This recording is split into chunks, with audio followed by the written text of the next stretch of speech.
Hello and welcome to Enterprise Friday on Enterprise Television. I am Kingsley Bodering. And I am Henry Igwebike. We are delighted to start this day with you, and as usual, we begin with a quick look at today's newspaper headlines before diving into our main conversation of the day. You don't want to miss a moment with us.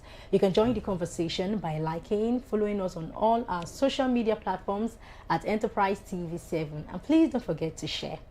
So joining us this morning is Sonny Igbonago. He is a journalist, author, and public affairs analyst. You're welcome, sir. Good morning to you, Mr. Igbonago.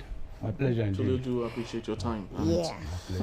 So let's kickstart today with the first daily on our desk. Coming from the Vanguard newspaper, we have the big story: impeachment. APC Rivers Assembly at war over Fubara and the deputy. Okay, on the top strip, we have FG direct shipping firms, airlines to submit manifest via national single window.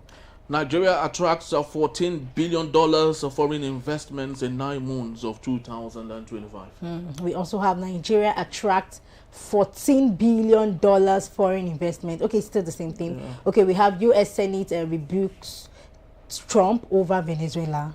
And also bloodbath in Benue. Rival cult gangs kill 8 in supremacy clash. Okay, and on sports, we have FG disburses AFCON bonuses to Super Eagles. All right, on a congratulatory note here, Oxford Dictionary adds Mami Market, Amala, other Nigerian words into the glossary of its dictionary. But Mr. Wanugo, let's start with governors who defect should lose seats, and that's coming from Mogalu.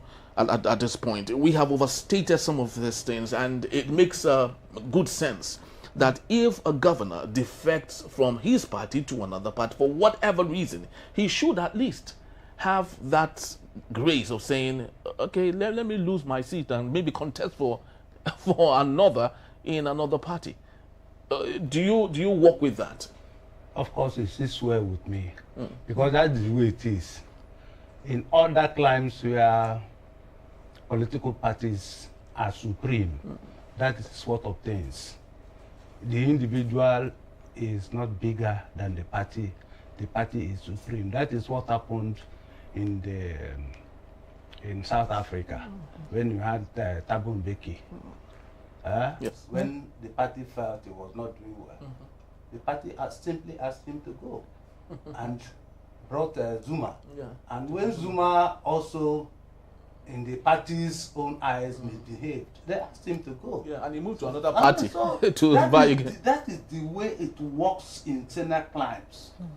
You cannot say that, you see, the mandate belongs to the political parties and not to individuals. So if a party takes you to the people and says, this is our program, or these are our programs, this is what we want to do for you, and this is the man that we do it. Anytime that man steps out, the people who own the mandate still own the mandate, and they elected you based on those programs that you have outlined that you want to do. You understand? And that is the reason why they elected you. So you cannot take that mandate to another party, because they saw the other party and preferred your own party. You understand? So that is the way it works.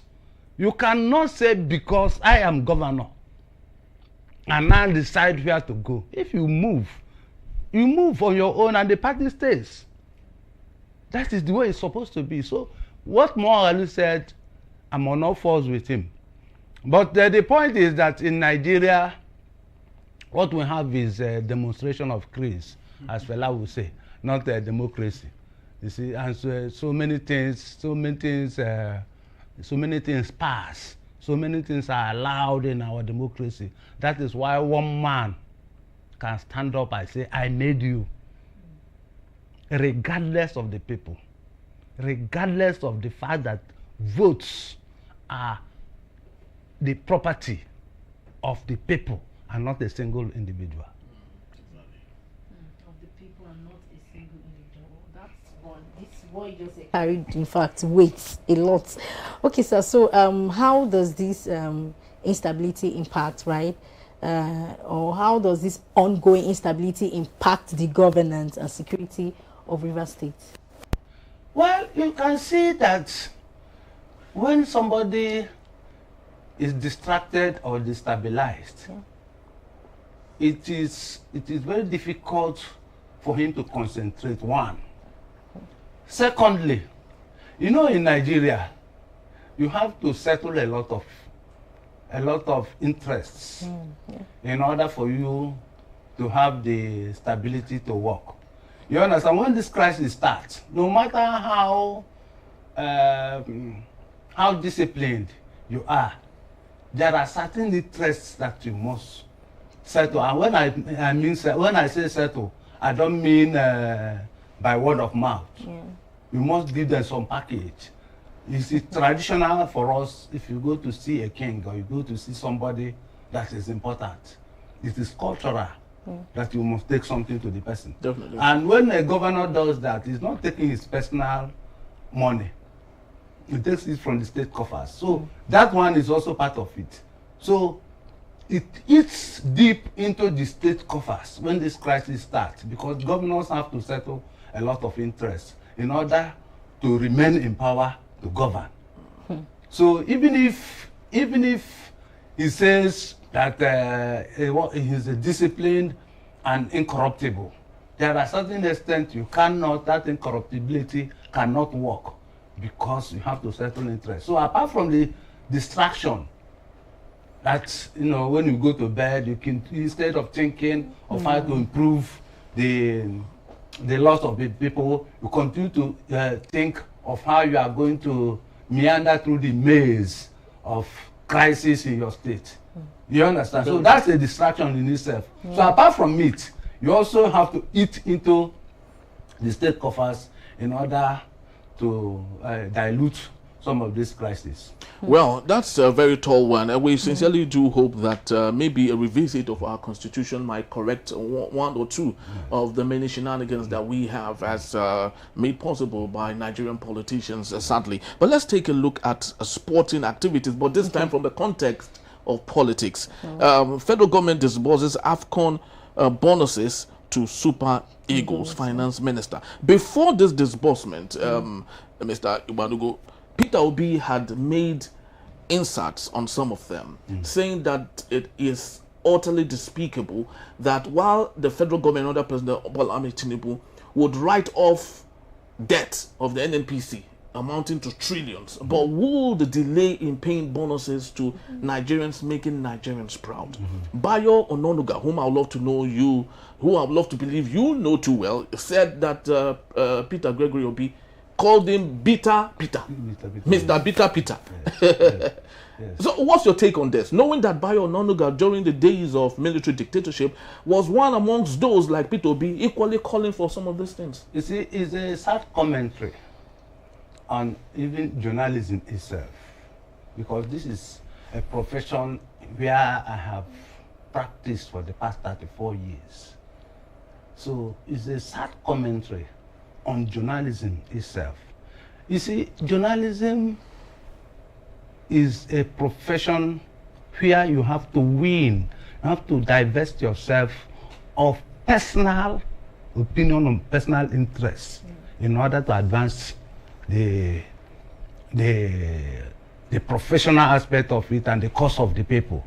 So when Bayo Ononuga, who is a veteran journalist of international repute, who was in the trenches for the advancement of democracy, for first of all snatching Nigeria from the vice grip, from the vice clutches of the military, to have what we have today. For somebody of that reputation to come and make this type of statement, you understand? Relying on worn-out cliches to advance this type of argument is in itself a sad commentary on journalism. Now, coming to the nitty-gritty of what the issue is, Peter Obi couldn't be more right when he said when he made that allusion. Look at the country writing off 15 trillion. It is in itself, I don't know how to put it, too bad. I are not talking about calling to question the people that made this happen. Yes. You understand? Well. For how long did they tell us we are borrowing $2.1 billion? Then we are borrowing $1.5 billion to put into the Port refinery, we all saw this. You made all this. You are not, in fact, you have turned away from the people responsible for plunging the country into this type of mega debt. Then, when you do that, for a people, how much are we talking about? Winning bonuses for super egos. Somebody like our president can just order one of his aides. Just like Wole Soyinka said about instead of getting Nigerian soldiers to go and fight in the Benin Republic, why not tell your son, those people, just 10% of those people following him, let them go and quell the riot. You understand? So one of Tinubu's aides, one of them can simply take care of do you know, did you see the number of vehicles donated by the Femi Gbajabiamila to some of his I saw the vehicles at the stadium the other day last year. I saw the number of vehicles. Somebody who is chief of staff. It's not that you own companies. It's not that you own manufacturing industry. You don't. There's nothing you own except from your salary. Then from that your salary, you donate hundreds of cars or vehicles for your supporters. It is not possible. It is not possible. So Femi Gbajabiamila or any other of Tinubu's aides could simply, very easily, sleeping on his bed, order that those winning bonuses, be paid. But you see, until the Super Eagles players started threatening that we are not going to travel, that was when the issue became a national issue. So why allow it to become a national? That is the point P2B was trying to make. So there's no way you cannot align with this type of argument. It doesn't make sense. That, and you know that football, something like that is an Eliza. That is the type of thing for it, that for today, in today's Nigeria, that can put a lot of happiness in the life of Nigerians, at least for that temporary moment. In fact, Mr. Bonogo, it's been stated that during matches where Nigerians are involved, even bandits, come back to watch. Everybody. Everybody dropped they drop their weapons and they want to watch. So that singular moment of relief to the people, you also want to deny them. That's the point P2B was trying to make. So it couldn't be wrong. Couldn't be wrong. These people are wicked. That's the right word to use. It's wickedness. But then again, do you think the private sector should take over the full responsibility of, financing? Well, in other climes, like institutions like the NFF are funded from private initiatives, private funding, private enterprises, advertisers, TV rights, everything comes from them. You understand? They fund this thing from the what they generate. But in Nigerian case, they won't even allow you. They will delve into it, and everything is for individual interest, for pecuniary interest of people. What am I going to get out of it? Each person, from the first person in NFF to the last person, everybody is thinking of what am I going to get from it. From minister, there's no minister of sports any longer now. It's the national sports, what do they call it now? That is what we have now. Yes. From the first person there to the last person is thinking of what I'm going to get. And what I'm going to get is not just a snipe, so small change. Yes. No, each of them want to buy SUV. The smallest man in that place wants to buy an SUV. That's why they will struggle that they want to put my name in the delegation that we go to watch that match. He has no business there. He has no business, but the smallest man will struggle if he's a fine lady, a young lady, fine, beautiful lady. She would like to befriend the person, yeah. whoever is responsible in fixing those names. good Exactly. to put her name. She has no business there whatsoever. And you find the names of cleaners and the other people in the list of those who are going as officials to go and watch Nigeria. They have no business. There's no business. So that is why the private sector initiative cannot work. Oh, okay. So government must be involved because government officials must steal money from public till. You understand? But these ones are independent. It's just like saying the Independent National Electoral Commission in Nigeria working independently. You know that is impossible. So that is the way it is. And Nigerians are wired toward government. Everything that is wired toward government. And that is why people who ought to speak out cannot speak out because everything, even your private business, is tied somehow to public institutions. Oh, Very okay. well. And this is why, lots of Nigerians are sore in total aghast when a very dark man made public Sheyi Tinubu's poster in Morocco. And one would wonder, what is the poster doing there? Is he a player? Is he part of the FFF or any of those teams? So what exactly is his responsibility in Morocco? You'll be surprised that Tinubu, Sheyi Tinubu himself does not know or did not know about those posters. Those posters, really? Yes, it will be those. What do you call it now? What do they call sycophants? Blind loyalists. Yes, those are the people they will put those posters, take pictures of those photographs, and bring to him. That is the only time he will know. But I'll see what we are doing for you. You understand? That is the only way he might know. I don't think in my own thinking that we ask them to go and vote because it's a waste of time. Who is going to vote? Who knows him Morocco? Yeah. So it is for somebody, a bootlicker, a sycophant, that will do it and put it there, then take picture of it, then to go and show him, and for that something will pass.